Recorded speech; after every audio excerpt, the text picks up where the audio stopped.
किसी दूर-दराज, हरे-भरे पहाड़ों और नीली झीलों के बीच एक भव्य राज्य बसा हुआ था, जिसका नाम नूरानिया था। उस राज्य की हवा में हर समय हल्की सी मधुर धुन घुली रहती थी, जैसे खुद हवा गुनगुना रही हो। उसी राज्य के सुंदर महल में एक राजकुमारी रहती थी, जिसका नाम राजकुमारी महानूर था। राजकुमारी महानूर अपनी सुंदरता के लिए नहीं, बल्कि अपने कोमल हृदय और मीठी मुस्कान के लिए जानी जाती थी। उसकी आंखें तारों की तरह चमकती थीं, और उसके बाल रात के आकाश की तरह काले और रेशमी थे। लेकिन उसकी असली खूबसूरती उसके दिल में बसती थी। वह हर किसी से प्यार और आदर से बात करती थी, चाहे वह महल का सेवक हो या राज्य का सबसे गरीब इंसान। हर सुबह राजकुमारी बाग में जाती, पक्षियों को दाना डालती और फूलों से बातें किया करती थी। तितलियां उसके चारों ओर मंडराती, मानो वे भी उसकी सखी हों।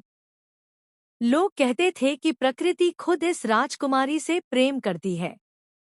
एक दिन राज्य पर अजीब सी उदासी छा गई। पास के जंगल के झरने सूखने लगे, खेत मुरझाने लगे और पक्षी राज्य छोड़कर उड़ने लगे। लोग परेशान हो गए। राजा ने कई विद्वानों को बुलाया, लेकिन कोई भी इस समस्या का समाधान न ढूंढ सका। उसी रात राजकुमारी महानूर ने एक सपना देखा।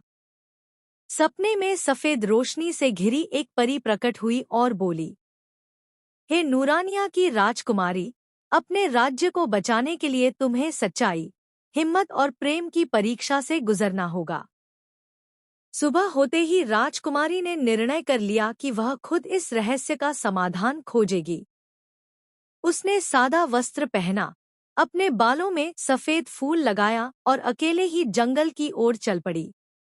रास्ते में उसे एक घायल हिरण मिला। उसने अपने दुपट्टे से उसका घाव बांधा। आगे बढ़ी तो एक प्यासा पक्षी दिखा, जिसे उसने अपने हाथों से पानी पिलाया। हर नेक काम के साथ वातावरण में रोशनी और शांति बढ़ती चली गई। जंगल के गहरे हिस्से में एक पुराना कुआं था, जिसके चारों ओर काली छाया फैली हुई थी। वहां एक उदास जादूगरनी बैठी थी। उसने कहा, यह कुआं कभी खुशियों का स्रोत था, लेकिन लोगों की नफरत ने इसे सुखा दिया है। राजकुमारी महानूर ने नम्रता से उत्तर दिया, नफरत को सिर्फ प्रेम ही मिटा सकता है। यह कहकर उसने आंखें बंद की और पूरे दिल से प्रार्थना की। अचानक कुएं से नीली रोशनी फूट पड़ी, पानी उबलने लगा और पूरा जंगल फिर से जीवंत हो उठा। जादूगरनी का काला रूप समाप्त हो गया और वह एक मुस्कुराती हुई परी में बदल गई। तुमने साबित कर दिया कि असली सुंदरता दिल में होती है, उसने कहा। जब राजकुमारी वापस महल पहुंची तो पूरा राज्य खुशियों से जगमगा उठा।